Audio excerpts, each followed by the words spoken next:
మిమ్మల్ని మీరు మార్చుకోవాలి. హార్డ్ వర్క్ చేస్తున్నారు అందరూ. పని చేస్తున్నారు అందరూ. కానీ మార్చుకోవట్లేదు.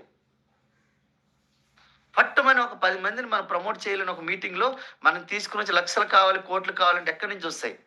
నువ్వు ఒక రూ. 1,00,000 ఇన్‌కమ్ తీసుకున్న బ్రాంచ్ మేనేజర్సు నాకు పోలీస్ డిపార్ట్‌మెంట్‌లో రూ. 1,00,000 తీసుకున్న ఇన్స్‌పెక్టర్సు, డీఎస్‌పీలు తెలుసు నాకు. వాళ్ళు 20, 25 రోజులు వాళ్ళ ఇంట్లో ఉండరు. మరి మనం ఎందుకు ఎన్ని రోజులు ఉంటున్నాం? మనం ఎన్ని రోజులు రూ. 1,00,000 రావాలనుకునంటే మనము మన ఇంట్లో నుంచి బయటికెళ్ళి 20, 25 రోజులు బయటికెళ్ళి పని చేయలేని ఒక నిర్భాగ్య స్థితిలో ఉండి మనకు లక్షలు రావాలి, కోట్లు రావాలంటే ఎక్కడి నుంచి వస్తాయి? ఏడ నుంచి వస్తాయి? వస్తాయా? పెద్ద అవకాశమే. కానీ పెద్ద పురుషోత్తం దాసులకి ఇంత ఇన్‌కమ్ రావాలి. కానీ పురుషోత్తం దాసులకి పని చేయాలి గదా! మీకు చూడండి. మా నాన్నమ్మ చిత్తిని పూర్తి చేసి గంటలో వచ్చి మన ప్లాన్ చెప్తున్నాను. ఆ పని, ఆ పని, ఈ పని, ఈ పని. రోజంతా మనం ఆ పనిలో ఉండం కదా! ఏదైనా ఒక పండగ, లేదైనా ఒక ఫంక్షను, రోజంతా అదే పని మీద ఉంటామా? మిగతా ఒక ఖాళీ టైం ఉంటదా లేదా? రోజులో 24 గంటల్లో మరి అందరికి ఒకే లెక్కొచ్చేది.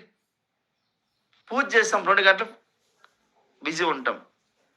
ఒక దసరా వచ్చింది, ఒక దీపావళి వచ్చింది, లేకపోతే ఏదో పండుగ వచ్చింది. 2 గంటలు, 3 గంటలు బిజీ ఉంటాం. మరి మిగతా టైం పని చేయొచ్చు కదా! అంటే మనం ఏమనుకున్నాం అంటే దసరా వచ్చింది 10 రోజులు అటు వెళ్ళిపోద్ది. బోనాలు వచ్చిందంటే 10 రోజులు ఇటు వెళ్ళిపోద్ది. నేను ఏది చెప్పడానికి కాదు. నాకు పండగ చేయడం ఇది అని కాదు. మేము 7 దేవాలయాల్ని మా మా పూర్వీకులు ఆహ్, ఏమన్నదంటే సంస్థానకర్తగా వ్యవహరిస్తారు. 7 దేవాలయాలకి.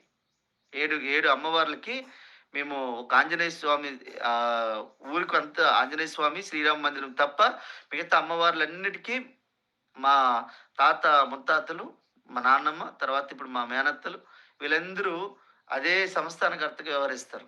మేమలాంటి ఇంట్లో పుట్టొచ్చినోళ్ళు. అంటే రోజు మేము గంటల తరబడి పూజలు చేయాలి. చెయ్యం. ఎంత ఎప్పుడు పూజ చేయాలో అప్పుడు చేస్తాం. ఎప్పుడు ప్రార్థన చేయాలో అప్పుడు చేసేసుకుంటాం. ఎప్పుడు మేము నైవేద్యం పెట్టాలి అప్పుడు చేసేసుకుంటాం. మళ్ళీ తర్వాత పనులు చేసుకుంటాం. చాలామంది సార్ మేము దేవుళ్ళు రోజంతా చేయమని చెప్పరు గదా! ఏదైనా, ఏ మతమైనా చెప్తున్నాను నేను. పనే పనికి మించిన దైవం లేదు. మా నాన్నమ్మ చెప్తది. నీ పనే నీ యొక్క ప్రవర్తన. నీ పనే నీ యొక్క క్యారెక్టర్. మీ క్యారెక్టర్ ఏంటి ఏమై ఉండాలి? ఒకసారి ఆలోచించండి. సార్ అంటారు, చాలా మంది దేవుళ్ళ మీద నెట్టేస్తారు. మేము బోనాలకున్నాం కాబట్టి ఇది ఉన్నదంటారు. కొంతమంది మాకు క్రిస్టమస్ ఉంది. మాకు సండే రోజు చర్చ్ ఉంది. చర్చిలోకెళ్ళే ఫాదర్స్ మీకు వాళ్ళేం జెప్తారో గాని బైబిల్ నేను 3 సార్లు చదివిన. ఎందులో గూడా మనకు పనికి మించిన దైవం ఎక్కడ లేదని చెప్తారు. చర్చ్ కొండలు సైతం కరిగిస్తదని చెప్పి బైబిల్‌లో ఉంటది. ఆలోచించండి ఫ్రెండ్స్. చాలా మంది లీడర్స్‌కి తెలియనే తెలీదు. ఒక ఎవ్వరి నెపం పెట్టొద్దు. మనం పనే దైవం. పనికి మించిన దైవం అంటూ ఏం లేదు. ప్రతి ఒక్క లీడర్‌కి చెప్తున్నా. మీరు సమాజానికి ఇచ్చిపోవడానికొచ్చారు. వచ్చిపోవడానికి కాదు. వచ్చిపోవడానికంటే మీకే నొప్పి తెలియొద్దు. వచ్చిపోయేటోళ్ళు ఎట్లా ఉంటారంటే ఏ నొప్పి తెలియొద్దు. 4 మాటలు మాట్లాడతారు. ఏదనుకోనంటే, "నీవైతదా? నీ వల్ల అయితదా? నీ వల్ల వస్తదా? నీ వల్ల ఇట్లాంటి మాటలు మాట్లాడతారు. వాళ్ళు వచ్చిపోయేటోళ్ళు. ఇచ్చిపోయేటోళ్ళు కాదు. ఇచ్చిపోయేటోళ్ళు కావాలంటే నువ్వు నొప్పిని భరించాలి. నీకు నీ కాలికి ముల్లు గుచ్చుకుంటే కంటికి గుచ్చుకోలేదనే విధంగా ఆలోచించుకోవాలి. అట్లా మీరు చేయగలిగితేనే బిజినెస్. లేదంటే ఏదో తమాషాగా చేస్తామంటే చేసుకోండి.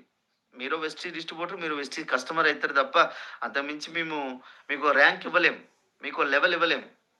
ఇందులో లెవెల్ ఎందుకంటే మీరు ఎంత ఓపికగున్నారు, ఎంత సావధానంగా ఉన్నారు, ఎంత నిదానంగా ఉన్నారనే దాని మీద మీ యొక్క నడవడిక మీద మీ యొక్క లెవెల్ మీకు ఎదగబడుతుంది. గుర్తుపెట్టుకోండి. మేము వీఎంసీ మెంబర్ అయినా గూడా నేను డ్రీమ్ యోగా బైక్ వాడతాను. ఎంతమంది డ్రైవర్స్ ఉన్నప్పుడు కూడా నేను డ్రీమ్ యోగా బైక్ ఏసుకొనెళ్ళి కౌన్సెలింగ్ జేసుకొనొస్తాను. ఎందుకనంటే పనెప్పుడు మారదు. నువ్వు ఏ లెవెల్‌కెళ్ళినా పనొక్కటే ఉంటది. లెవెల్ మారుతది. నువ్వు వాడే వస్తువులు మారుతాయి. ఇల్లు మారుతది. నువ్వు తీసుకునే నీ యొక్క పోర్ట్‌ఫోలియో మారిపోతది. నీ బ్యాంక్ అకౌంట్‌లో బ్యాలెన్స్ మారిపోతాయి. కానీ పని మాత్రం అలాగే ఉంటది. గుర్తుపెట్టుకోండి. అర్థమైతది ఫ్రెండ్స్. ప్రతి ఒక్కరు గుర్తుపెట్టుకోండి. ఇది అసోసియేషన్. కోటీశ్వర్ల అసోసియేషన్. ఇప్పుడు ఈరోజొచ్చి మీకు ఆల్రెడీ గోకురంలో చాలా నేర్పించారు మీకు వ్యక్తులు. మీరు నేర్చుకొని, మార్చుకొని, చేసుకోండి. ఒక్క ₹1,00,00,000 సంపాదించండి. లైఫ్‌లో మీకు ఎంత జీవితం మారిపోతదో. ఆ ₹1,00,00,000 మీకు నెలకు ఒక 1,00,000-3,00,000 వడ్డీ వస్తది.